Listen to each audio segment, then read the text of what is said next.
പ്രഭാഷകൻ അധ്യായം 31.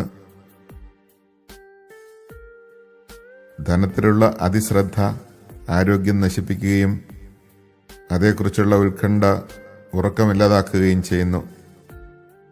ഉത്കണ്ഠ ഉറക്കത്തെ തടസ്സപ്പെടുത്തുകയും കഠിന രോഗം നിദ്രയെ ഇല്ലാതാക്കുകയും ചെയ്യുന്നു.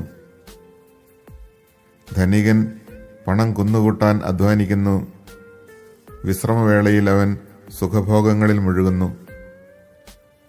ദരിദ്രൻ അധ്വാനിക്കുന്നത് ഉപജീവനത്തിനു വേണ്ടിയാണ്, വിശ്രമിച്ചാൽ അവന് ദാരിദ്ര്യം വർദ്ധിക്കും. സ്വർണത്തെ സ്നേഹിക്കുന്നവന് നീതീകരണമില്ല, പണത്തെ പിന്തുടരുന്നവന് മാർഗഭ്രംശം സംഭവിക്കും. സ്വർണ്ണ നിമിത്തം പലരും നശിച്ചിട്ടുണ്ട്, നാശത്തെ അവർ മുഖാഭിമുഖം ദർശിക്കുന്നു.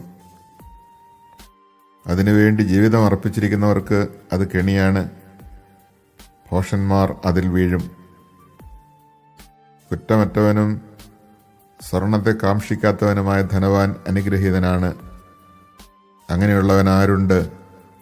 അവനെ ഞങ്ങൾ അനുഗ്രഹീതൻ എന്ന് വിളിക്കും. സ്വജനമധ്യേ അവൻ അത്ഭുതം പ്രവർത്തിച്ചിരിക്കുന്നു. ഈ വിധം പരീക്ഷിക്കപ്പെട്ട് കുറ്റമറ്റവനായി കാണപ്പെട്ടവൻ ആരുണ്ട്? അവൻ അഭിമാനിക്കാൻ അവകാശമുണ്ട്. പാപം ചെയ്യാൻ കഴിവുണ്ടായിട്ടും അത് ചെയ്യാത്തവനും തിന്മ പ്രവർത്തിക്കാൻ സാധ്യതയുണ്ടായിട്ടും അത് ചെയ്യാത്തവനും ആരുണ്ട്? അവൻ്റെ ഐശ്വര്യം സ്ഥിരമായിരിക്കും, സമൂഹം അവൻ്റെ ഔദാര്യത്തെ പുകഴ്ത്തുകയും ചെയ്യും. മഹാനായ ഒരുവനോടുകൂടെ ഭക്ഷണത്തിനിരിക്കുമ്പോൾ ആർത്തി കാണിക്കുകയും എത്ര വിഭവസമൃദ്ധം എന്ന് പറയുകയും അരുത്. അത്യാഗ്രഹമുള്ള കണ്ണ് ദുഷിച്ചതാണെന്ന് ഓർക്കുക. കണ്ണിനേക്കാൾ കൊതിയുള്ളതായി സൃഷ്ടികളിൽ എന്താണുള്ളത്? അത് നിമിത്തം ഓരോ മുഖവും കണ്ണീർ വാർക്കുന്നു. കാണുന്നതിനൊക്കെ കൈനീട്ടരുത്, ഭക്ഷണമേശയിൽ അയൽക്കാരനെ ഉന്തിമാറ്റരുത്. അയൽക്കാരൻ്റെ വികാരത്തെ വിധിക്കുന്നതിന് മുമ്പ് സ്വന്തം വികാരത്തെ കണക്കിലെടുക്കണം. ഓരോ സംഗതിയും ആലോചിച്ച് ചെയ്യുക. നിനക്ക് വിളമ്പുന്നത് മനുഷ്യോചിതമായി ഭക്ഷിക്കുക. ആർത്തിയോടെ ചവച്ചാൽ അവജ്ഞാപാത്രമാകും. ആദ്യം ഭക്ഷിച്ചു നിർത്തുന്നതാണ് മര്യാദ. മതിവരായിക കാണിക്കുന്നത് നിന്ദയ്ക്ക് കാരണമാകും. അനേകം പേരോടുകൂടെ ഭക്ഷണത്തിനിരിക്കുമ്പോൾ മറ്റുള്ളവർക്ക് മുമ്പേ നീ ഭക്ഷിച്ചു തുടങ്ങരുത്. സംസ്കാരസമ്പന്നൻ അമിതമായി ഭക്ഷിക്കുന്നില്ല, അവന് ഉറക്കം അനായാസമാണ്. മിതമായി ഭക്ഷിക്കുന്നവൻ നന്നായി ഉറങ്ങുന്നു, അവൻ ഉന്മേഷവാനായി രാവിലെ ഉണരുന്നു. അമിത ഭക്ഷണം നിദ്രാരാഹിത്യവും ദഹനക്ഷയവും ഉദരവേദനയും ഉളവാക്കുന്നു. അമിതമായി ഭക്ഷിച്ചാൽ ഛർദ്ദിച്ചു കളയുക, ആശ്വാസം ലഭിക്കും. മകനെ, എൻ്റെ വാക്ക് കേൾക്കുക, അത് അവഗണിക്കരുത്. അവസാനം നീ അതിൻ്റെ വിലയറിയും. ഏത് ജോലിയും ഉത്സാഹപൂർവ്വം ചെയ്യുക, നിന്നെ രോഗം ബാധിക്കുകയില്ല. ഭക്ഷണം നിർലോഭം നൽകുന്നവനെ എല്ലാവരും പുകഴ്ത്തും. അവൻ്റെ ഔദാര്യത്തെക്കുറിച്ചുള്ള അവരുടെ പ്രശംസ വിശ്വസനീയവുമാണ്. ഭക്ഷണം നൽകുന്നതിൽ പിശുക്ക് കാണിക്കുന്നവനെ ആളുകൾ പഴിക്കും. അവൻ്റെ അല്പത്വത്തെക്കുറിച്ചുള്ള അവരുടെ പരാതി സത്യമാണ്. വീഞ്ഞ് കുടിച്ച് ധീരത പ്രകടിപ്പിക്കാൻ ശ്രമിക്കേണ്ട. വീഞ്ഞ് അനേകരെ നശിപ്പിച്ചിട്ടുണ്ട്. ഉരുക്കിൻ്റെ പദം ചൂളയിൽ തെളിയുന്നു. അഹങ്കാരികളുടെ കലഹത്തിൽ വീഞ്ഞ് ഹൃദയങ്ങളെ ശോധന ചെയ്യുന്നു. മിതമായി കുടിച്ചാൽ വീഞ്ഞ് മനുഷ്യന് ജീവൻ പോലെയാണ്. വീഞ്ഞ് കുടിക്കാത്തവന് എന്ത് ജീവിതം? അത് മനുഷ്യൻ്റെ സന്തോഷത്തിന് സൃഷ്ടിച്ചിട്ടുള്ളതാണ്. ഉചിതമായ സമയത്ത് മിതമായി കുടിച്ചാൽ വീഞ്ഞ് ഹൃദയത്തിന് സന്തോഷവും ആത്മാവിന് ആനന്ദവുമാണ്. അമിതമായാൽ വീഞ്ഞ് ഇടർച്ചയും പ്രലോഭനവും ഉണ്ടാക്കുന്ന തിക്താനുഭവമാണ്. ഉന്മത്തത വിഡ്ഢിയെ കോപിപ്പിച്ച് നാശത്തിലെത്തിക്കുന്നു. അത് അവൻ്റെ ശക്തി കെടുത്തി മുറിവ് വർദ്ധിപ്പിക്കുന്നു. വീഞ്ഞ് സൽക്കാരവേളയിൽ അയൽക്കാരനെ ശാസിക്കരുത്. ആഹ്ലാദ പ്രകടനങ്ങളിൽ അവനെ നിന്ദിക്കുകയും ചെയ്യരുത്. അവനെ ശകാരിക്കുകയോ നിർബന്ധിക്കുകയോ അരുത്.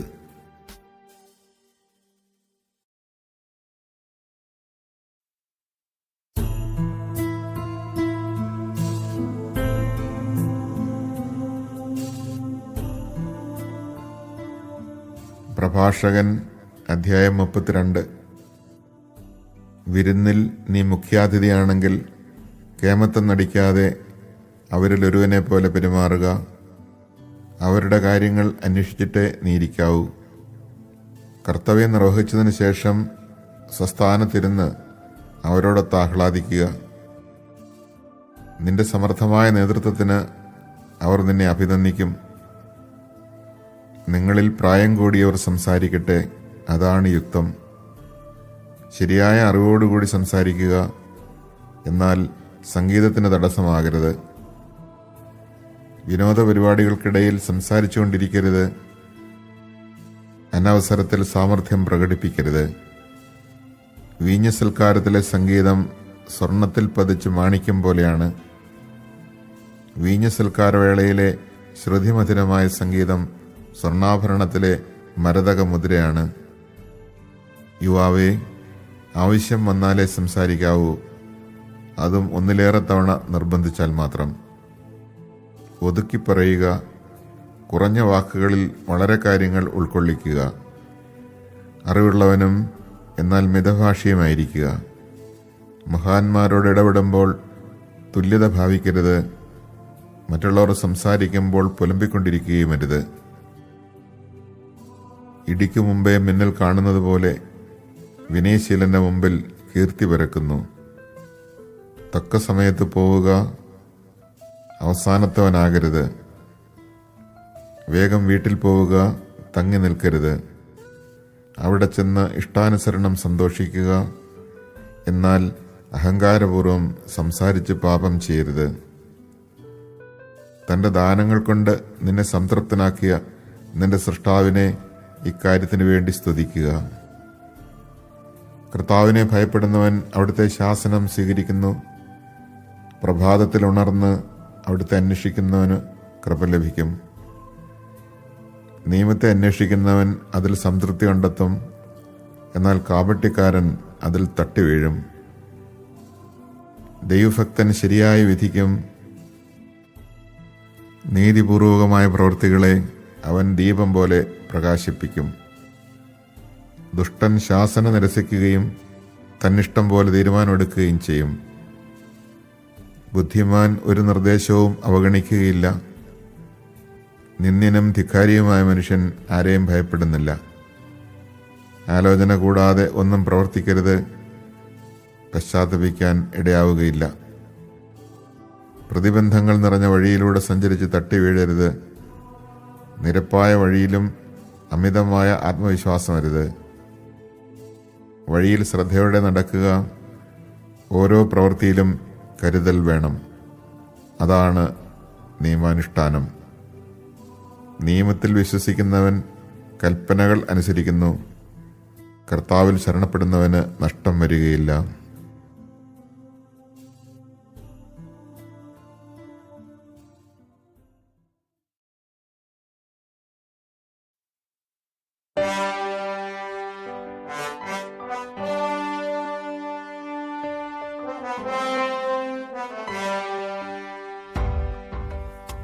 പ്രഭാഷകൻ അധ്യായം 33.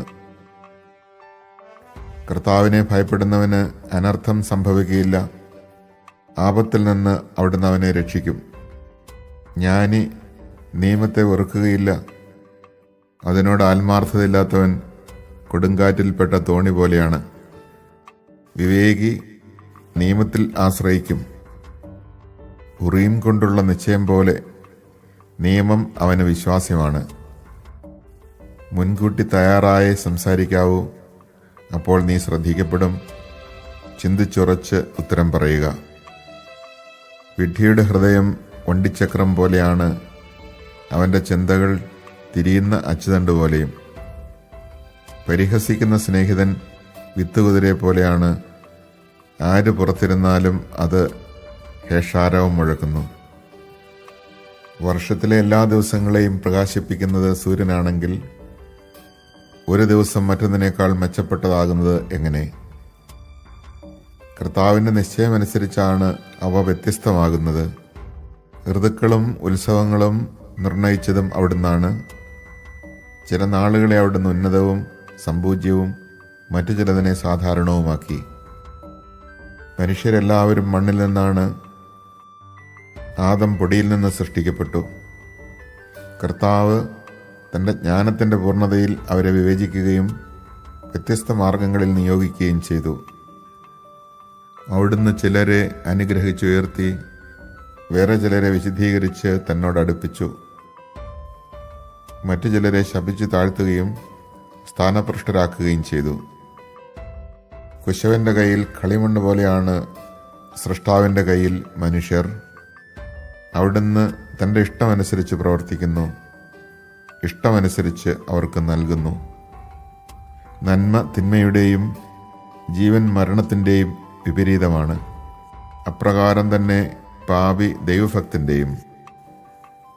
അത്യുന്നതൻ്റെ സൃഷ്ടികളെ നിരീക്ഷിക്കുക. അവയെല്ലാം ജോഡികളായി പരസ്പര പൂരകങ്ങളായി നിലകൊള്ളുന്നു. ഒടുവിലാണ് ഞാൻ ഉണർന്നത്. കാലാ പെറുക്കുന്നവനെ പോലെ ഞാൻ മുന്തിരിപ്പഴം ശേഖരിക്കുന്നവരുടെ പിന്നിലായി. എന്നാൽ കർത്താവിൻ്റെ അനുഗ്രഹം നിമിത്തം ഞാൻ മുൻപന്തിയിലെത്തി. മുന്തിരിപ്പഴം ശേഖരിക്കുന്നവനെ പോലെ ചക്ക് നിറച്ചു. എനിക്ക് വേണ്ടി മാത്രമല്ല, ഉപദേശമാരായുന്ന എല്ലാവർക്കും വേണ്ടിയാണ് ഞാൻ അധ്വാനിച്ചത്. ശ്രേഷ്ഠന്മാരെ, സമൂഹ നേതാക്കളെ, എൻ്റെ വാക്ക് കേൾക്കുവിൻ. ജീവിതകാലത്തിലൊരിക്കലും പുത്രനോ ഭാര്യയ്ക്കോ സഹോദരനോ സ്നേഹിതനോ നിന്റെ മേൽ അധികാരം കൊടുക്കരുത്. വസ്തുവകകൾ നൽകരുത്. നീ മനസ്സുമാറി തിരികെ ചോദിച്ചേക്കാം. ശ്വാസം പോകുന്നതുവരെ നിന്റെ സ്ഥാനം കരസ്ഥമാക്കാൻ ആരെയും അനുവദിക്കരുത്. മക്കളെ ആശ്രയിക്കുന്നതിനേക്കാൾ നല്ലത് അവർ നിന്നെ ആശ്രയിക്കുന്നതാണ്. ചെയ്യുന്നതിനെല്ലാം ശ്രേഷ്ഠത കൈവരിക്കുക. കീർത്തിക്ക് കളങ്കം വരുത്തരുത്. ജീവിതാന്ത്യത്തിൽ മരണനാഴികയിൽ സ്വത്ത് വിഭജിച്ചു കൊടുക്കുക. കഴുതയ്ക്ക് തീറ്റയും വടിയും ചുമടും, ദാസന് ആഹാരവും ശിക്ഷയും ജോലിയും. അടിമയെക്കൊണ്ട് വേല ചെയ്യിച്ചാൽ നിനക്ക് വിശ്രമിക്കാം. അലസനായി വിട്ടാൽ അവൻ സ്വതന്ത്രനാകാൻ നോക്കും. നുകവും ചാട്ടയും കാളയെ തലകുനിപ്പിക്കും. പീഡനയന്ത്രവും പ്രഹരങ്ങളും അനുസരണമില്ലാത്ത അടിമയെയും. അലസനാകാതിരിക്കാൻ അവനെക്കൊണ്ട് വേല ചെയ്യിക്കുക. അലസത തിന്മകൾ വളർത്തുന്നു. അവനെക്കൊണ്ട് പണിയെടുപ്പിക്കുക, അതാണ് അവന് യോജിച്ചത്. അനുസരിക്കുന്നില്ലെങ്കിൽ അവൻ്റെ ചങ്ങലകളുടെ ഭാരം കൂട്ടുക. ആരോടും അളവ് വിട്ട് പെരുമാറരുത്. അനീതി കാണിക്കുകയും അരുത്. നിനക്കൊരു ദാസനുണ്ടെങ്കിൽ അവനെ നിന്നെപ്പോലെ കരുതണം. നീ അവനെ രക്തം കൊടുത്ത് വാങ്ങിയതാണല്ലോ. നിനക്കൊരു ദാസനുണ്ടെങ്കിൽ അവനെ സഹോദരനെ പോലെ കരുതുക. അവനെ നിനക്ക് നിന്നെപ്പോലെ തന്നെ ആവശ്യമാണ്. നീ അവനോട് ക്രൂരമായി പെരുമാറുകയും അവൻ ഒളിച്ചോടുകയും ചെയ്താൽ അവനെ അന്വേഷിച്ച് നീ ഏത് വഴിക്ക് പോകും?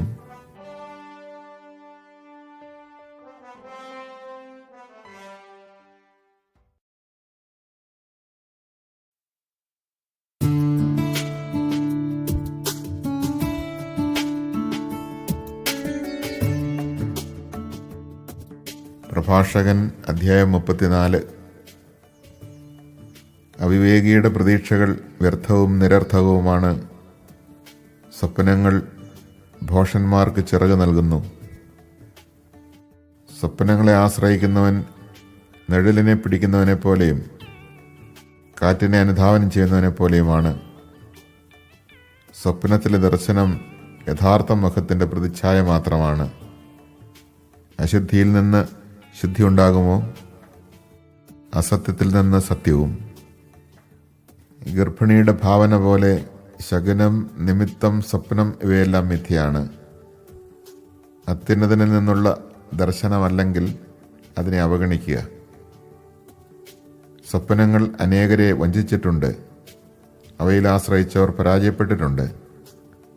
അത്തരം വഞ്ചനകൾ കൂടാതെ നിയമം നിറവേറ്റാം.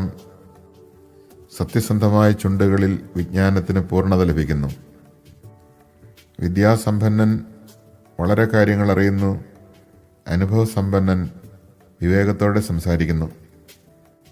അനുഭവജ്ഞാനമില്ലാത്തവന് അറിവ് കുറയും, യാത്ര ചെയ്തിട്ടുള്ളവൻ കഴിവറ്റവനാകുന്നു. യാത്രയിൽ ഞാൻ വളരെ കാര്യങ്ങൾ കണ്ടിട്ടുണ്ട്, പ്രകടിപ്പിക്കാൻ കഴിയുന്നതിനേക്കാൾ കൂടുതൽ ഞാൻ ഗ്രഹിക്കുന്നു. ഞാൻ പലപ്പോഴും മാരകമായ അപകടങ്ങളിൽപ്പെട്ടിട്ടുണ്ട്, എന്നാൽ അനുഭവജ്ഞാനം എന്നെ രക്ഷിച്ചു. ദൈവഭക്തന്റെ ജീവൻ നിലനിൽക്കും, അവൻ്റെ പ്രത്യാശ അവൻ്റെ രക്ഷകനിലാണ്. കർത്താവിനെ ഭയപ്പെടുന്നവൻ അധീരനാവുകയോ ഭീരുത്വം പ്രകടിപ്പിക്കുകയോ ഇല്ല, അവിടുന്നാണ് അവൻ്റെ പ്രത്യാശ. ദൈവഭക്തന്റെ ആത്മാവ് അനുഗ്രഹീതമാണ്, തൻ്റെ ആശ്രയം അവൻ അറിയുന്നു. തന്നെ സ്നേഹിക്കുന്നവരെ കർത്താവ് കടാക്ഷിക്കുന്നു. അവിടുന്ന് ശക്തമായ സംരക്ഷണവും ഉറപ്പുള്ള താങ്ങും, ചുടുകാറ്റിൽ അഭയകേന്ദ്രവും, പുരിവെയിലിൽ തണലും, ഇടറാതിരിക്കാൻ സംരക്ഷണവും, വീഴാതിരിക്കാൻ ഉറപ്പും ആണ്. അവിടുന്ന് ആത്മാവിനെ ഉത്തേജിപ്പിച്ച് കണ്ണുകളെ പ്രകാശിപ്പിക്കുന്നു. അവിടുന്ന് സൗഖ്യവും ജീവനും അനുഗ്രഹവും പ്രദാനം ചെയ്യുന്നു. അന്യായ സമ്പത്തിൽ നിന്നുള്ള ബലി പങ്കിലമാണ്. നിയമനിഷേധകന്റെ കാഴ്ചകൾ സ്വീകാര്യമല്ല. ദൈവഭക്തിയില്ലാത്തവന്റെ ബലികളിൽ അത്യുന്നതൻ പ്രസാദിക്കുന്നില്ല. അവൻ എത്ര ബലി അർപ്പിച്ചാലും അവിടുന്ന് പ്രസാദിക്കുകയോ പാപമോചനം നൽകുകയോ ഇല്ല. ദരിദ്രന്റെ സമ്പത്ത് തട്ടിയെടുത്ത് ബലിയർപ്പിക്കുന്നവൻ പിതാവിൻ്റെ മുമ്പിൽ വെച്ച് പുത്രനെ കൊല്ലുന്നവനെ പോലെയാണ്. ദരിദ്രന്റെ ജീവൻ അവൻ്റെ ആഹാരമാണ്, അത് അപഹരിക്കുന്നവൻ കൊലപാതകയാണ്. അയൽക്കാരൻ്റെ ഉപജീവന മാർഗം തടയുന്നവൻ അവനെ കൊല്ലുകയാണ്. വേലക്കാരൻ്റെ കൂലി കൊടുക്കാതിരിക്കുക രക്തച്ചൊരിച്ചിലാണ്. ഒരുവൻ പണിയുന്നു, അവരൻ നശിപ്പിക്കുന്നു. അധ്വാനമല്ലാതെ അവർക്കെന്ത് ലാഭം? ഒരുവൻ പ്രാർത്ഥിക്കുന്നു, അവരൻ ശപിക്കുന്നു. ആരുടെ ശബ്ദമാണ് കർത്താവ് ശ്രദ്ധിക്കുക? മൃതശരീരത്തിൽ തൊട്ടിട്ട് കൈ കഴുകിയവൻ വീണ്ടും അതിനെ സ്പർശിച്ചാൽ കഴുകൽ കൊണ്ട് എന്ത് പ്രയോജനം? പാപങ്ങളെ പ്രതി ഉപവസിച്ചിട്ട് വീണ്ടും അത് ചെയ്താൽ അവൻ്റെ പ്രാർത്ഥന ആര് ശ്രവിക്കും? എളിമപ്പെടൽ കൊണ്ട് അവൻ എന്ത് നേടി?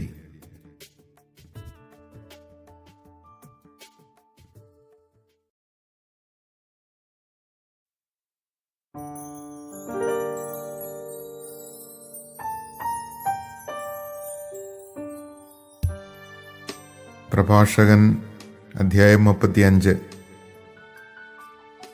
നിയമം പാലിക്കുന്നത് നിരവധി ബലികൾ അർപ്പിക്കുന്നതിന് തുല്യമാണ്. കൽപ്പനകൾ അനുസരിക്കുന്നത് സമാധാന ബലിക്ക് തുല്യവും. കരുണയ്ക്ക് പകരം കരുണ കാണിക്കുന്നത് ധാന്യബലിക്ക് തുല്യമാണ്. ഭിക്ഷ കൊടുക്കുന്നവൻ കൃതജ്ഞതാബലി അർപ്പിക്കുന്നു. ദുഷ്ടതയിൽ നിന്ന് ഒഴിയുന്നത് കർത്താവിന് പ്രീതികരമാണ്. അനീതി വർജിക്കുക പാപപരിഹാര ബലിയാണ്. വെറും കൈയോടെ കർത്താവിനെ സമീപിക്കരുത്. എന്തെന്നാൽ ഇവയെല്ലാം അനുഷ്ഠിക്കാൻ നിയമം അനുശാസിക്കുന്നു. നീതിമാന്റെ ബലി ബലിപീഠത്തെ അഭിഷേകം ചെയ്യുന്നു. അതിൻ്റെ സുഗന്ധം അത്യുന്നതന്റെ സന്നിധിയിലേക്ക് ഉയരുന്നു. നീതിമാന്റെ ബലി സ്വീകാര്യമാണ്, അത് വിസ്മരിക്കപ്പെടുകയില്ല. കർത്താവിനെ മനം തുറന്ന് മഹത്വപ്പെടുത്തുക. ആദ്യ ഫലം സമർപ്പിക്കുമ്പോൾ ലുപ്ത് കാട്ടരുത്. കാഴ്ച സമർപ്പിക്കുമ്പോൾ മുഖം വാടരുത്. സന്തോഷത്തോടെ ദശാംശം കൊടുക്കുക. അത്യുന്നതൻ നൽകിയതുപോലെ അവിടത്തേക്ക് തിരികെ കൊടുക്കുക. കഴിവിനൊത്ത് ഉദാരമായി കൊടുക്കുക. കർത്താവ് പ്രതിഫലം നൽകുന്നവനാണ്, അവിടുന്ന് 7 ഇരട്ടിയായി തിരികെ തരും. കർത്താവിന് കൈക്കൂലി കൊടുക്കരുത്, അവിടുന്ന് സ്വീകരിക്കുകയില്ല. അനീതിപൂർവമായ ബലിയിൽ ആശ്രയിക്കരുത്. കർത്താവ് പക്ഷപാതമില്ലാത്ത ന്യായാധിപനാണ്. അവിടുന്ന് ദരിദ്രനോട് പക്ഷപാതം കാണിക്കുന്നില്ല. തിന്മയ്ക്ക് വിധേയനായവൻ്റെ പ്രാർത്ഥന അവിടുന്ന് കേൾക്കും. അനാഥന്റെ പ്രാർത്ഥനയോ വിധവയുടെ പരാതികളോ അവിടുന്ന് അവഗണിക്കുകയില്ല. തൻ്റെ കണ്ണീരിന് കാരണമായവനെതിരായി വിധവ വിലപിക്കുമ്പോൾ അവളുടെ കവിളിലൂടെ കണ്ണീർ ഒഴുകുകയില്ലേ? കർത്താവിന് പ്രീതികരമായി ശുശ്രൂഷ ചെയ്യുന്നവൻ സ്വീകാര്യനാണ്. അവൻ്റെ പ്രാർത്ഥന മേഘങ്ങളോളം എത്തുന്നു. വിനീതൻ്റെ പ്രാർത്ഥന മേഘങ്ങൾ തുളച്ചു കയറുന്നു. അത് കർത്തൃസന്നിധിയിലെത്തുന്നതുവരെ അവൻ സ്വസ്ഥനാവുകയില്ല.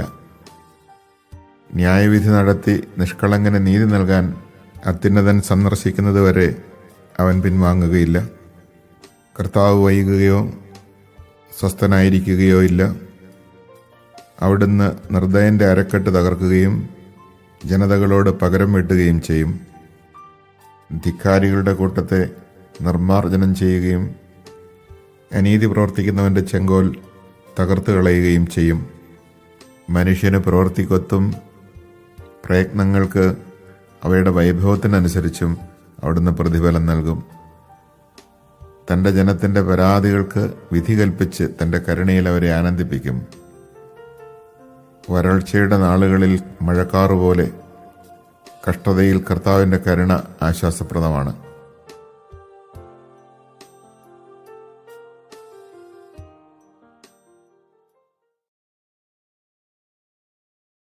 Chapter 31. Keeping watch over riches wastes the flesh, and the care of wealth drives away rest. Concern for one's livelihood banishes slumber. More than a serious illness, it disturbs repose. The rich man labors to pile up wealth, and his only rest is wanton pleasure. The poor man toils for a meager subsistence, and if ever he rests, he finds himself in want. The lover of gold will not be free from sin, for he who pursues wealth is led astray by it. Many have been ensnared by gold, though destruction lay before their eyes. It is a stumbling block to those who are avid for it, a snare for every fool. Happy the rich man found without fault, who turns not aside after gain. Who is he that we may praise him? He of all his kindred has done wonders, for he has been tested by gold and come off safe, and this remains his glory. He could have sinned, but did not, could have done evil, but would not, so that his possessions are secure, and the assembly recounts his praises. If you are dining with a great man, bring not a greedy gullet to his table, nor cry out, "How much food there is here!" Remember that gluttony is evil. No creature is greedier than the eye, therefore it weeps for any cause. Recognize that your neighbor feels as you do, and keep in mind your own dislikes. Toward what he eyes, do not put out a hand, nor reach when he does for the same dish. Behave at table like a favored guest, and be not greedy lest you be despised. Be the first to stop, as befits good manners. Gorge not yourself, lest you give offense. If there are many with you at table, be not the first to reach out your hand. Does not a little suffice for a well-bred man? When he lies down, it is without discomfort. Distress and anguish, and loss of sleep, and restless tossing for the glutton. Moderate eating ensures sound slumber, and a clear mind next day on rising. If perforce you have eaten too much, once you have emptied your stomach, you will have relief. Listen to me, my son, and scorn me not. Later you will find my advice good. In whatever you do, be moderate, and no sickness will befall you. On a man generous with food, blessings are invoked, and this testimony to his goodness is lasting. He who is miserly with food is denounced in public, and this testimony to his stinginess is lasting. Let not wine drinking be the proof of your strength, for wine has been the ruin of many. As the furnace probes the work of the smith, so does wine the hearts of the insolent. Wine is very life to man if taken in moderation. Does he really live who lacks the wine which was created for his joy? Joy of heart, good cheer, and merriment are wine drunk freely at the proper time. Headache, bitterness, and disgrace is wine drunk amid anger and strife. More and more wine is a snare for the fool. It lessens his strength and multiplies his wounds. Rebuke not your neighbor when wine is served, nor put him to shame while he is merry. Use no harsh words with him, and distress him not in the presence of others. Chapter 32. If you are chosen to preside at dinner, be not puffed up, but with the guests be as one of themselves. Take care of them first before you sit down. When you have fulfilled your duty, then take your place to share in their joy and win praise for your hospitality. Being older, you may talk, that is only your right, but temper your wisdom not to disturb the singing. When wine is present, do not pour out discourse, and flaunt not your wisdom at the wrong time. Like a seal of carnelian in a setting of gold is a concert when wine is served. Like a gold mounting with an emerald seal is string music with delicious wine. Young man, speak only when necessary, when they have asked you more than once. Be brief, but say much in those few words. Be like the wise man, taciturn. When among your elders, be not forward, and with officials be not too insistent. Like the lightning that flashes before a storm is the esteem that shines on modesty. When it is time to leave, tarry not. Be off for home. There take your ease, and there enjoy doing as you wish, but without sin or words of pride. Above all, give praise to your Creator, who showers his favors upon you. He who would find God must accept discipline. He who seeks him obtains his request. He who studies the law masters it, but the hypocrite finds it a trap. His judgment is sound who fears the Lord. Out of obscurity he draws forth a clear plan. The sinner turns aside reproof and distorts the law to suit his purpose. The thoughtful man will not neglect direction. The proud and insolent man is deterred by nothing. Do nothing without counsel, and then you need have no regrets. Go not on a way that is set with snares, and let not the same thing trip you twice. Be not too sure even of smooth roads. Be careful on all your paths. Whatever you do, be on your guard, for in this way you will keep the commandments. He who keeps the law preserves himself, and he who trusts in the Lord shall not be put to shame. Chapter 33. No evil can harm the man who fears the Lord. Through trials again and again he is safe. He who hates the law is without wisdom, and is tossed about like a boat in a storm. The prudent man trusts in the word of the Lord, and the law is dependable for him as a divine oracle. Prepare your words, and you will be listened to. Draw upon your training, and then give your answer. Like the wheel of a cart is the mind of a fool.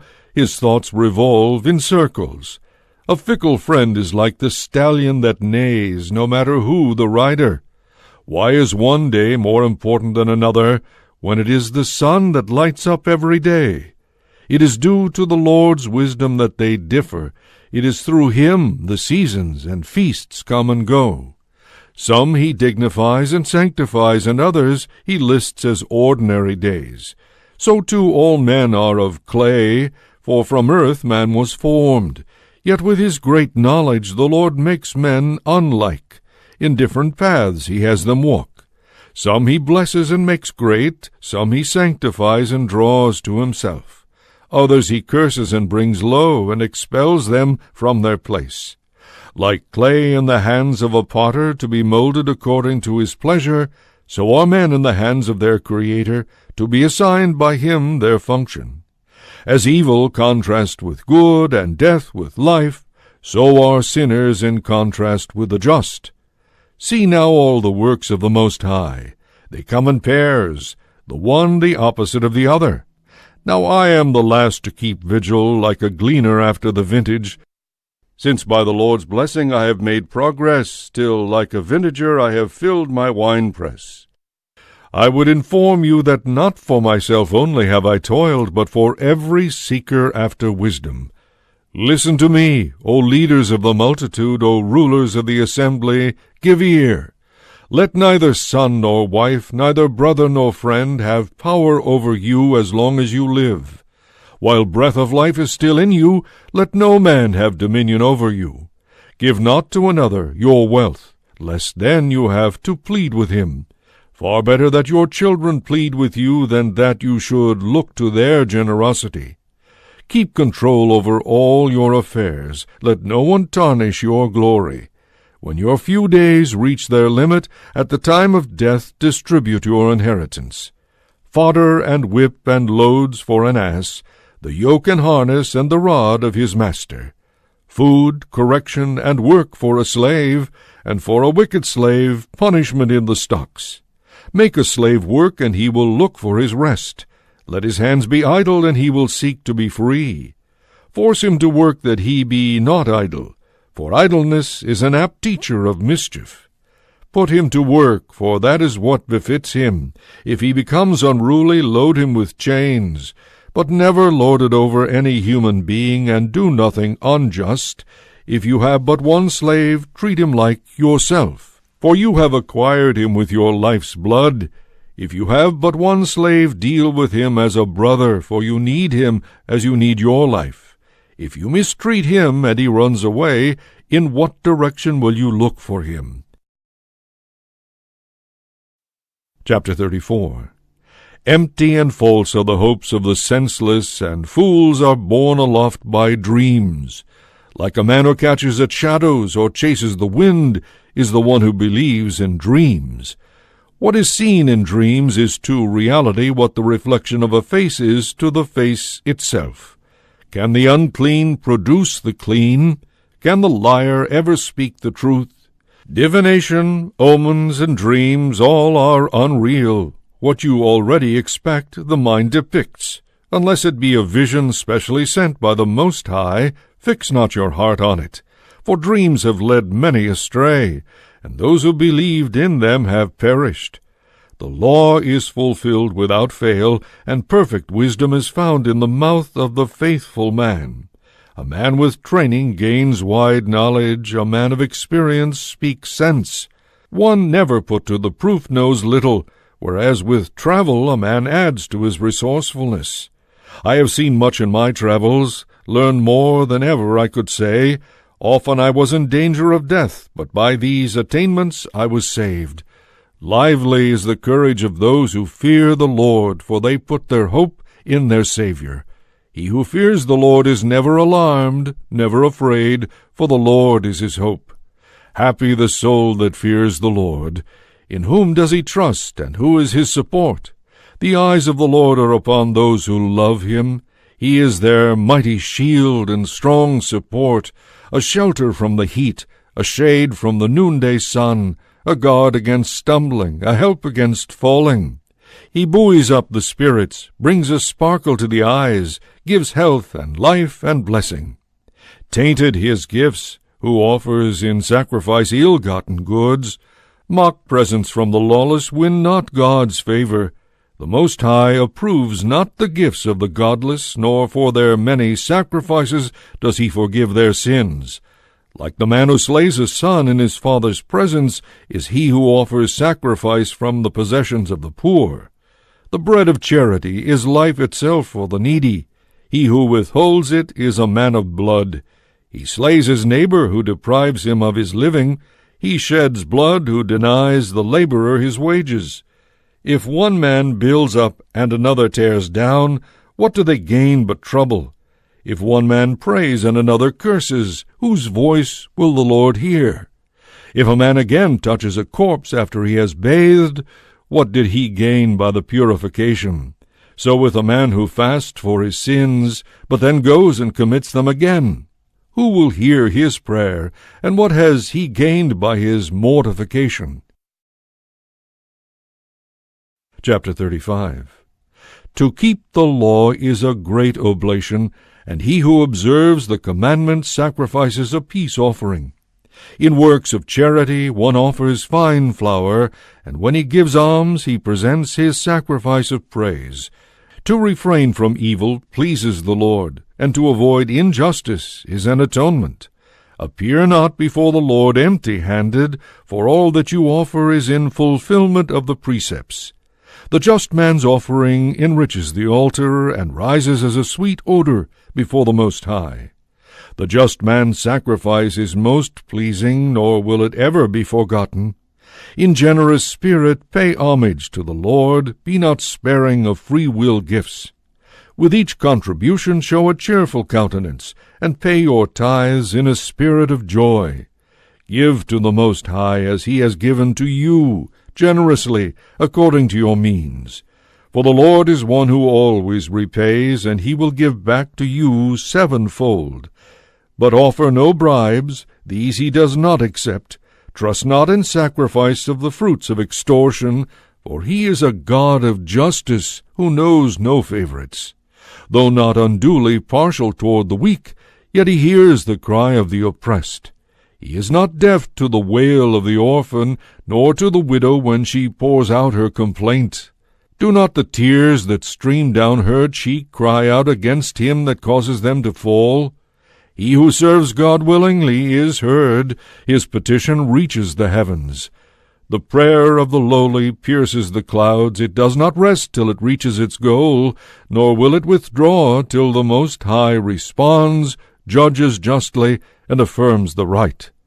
God indeed will not delay, and like a warrior will not be still, till he breaks the backs of the merciless, and wreaks vengeance upon the proud, till he destroys the haughty root and branch, and smashes the scepter of the wicked, till he requites mankind according to its deeds, and repays men according to their thoughts, till he defends the cause of his people, and gladdens them by his mercy. Welcome is his mercy in time of distress, as rain clouds in time of drought.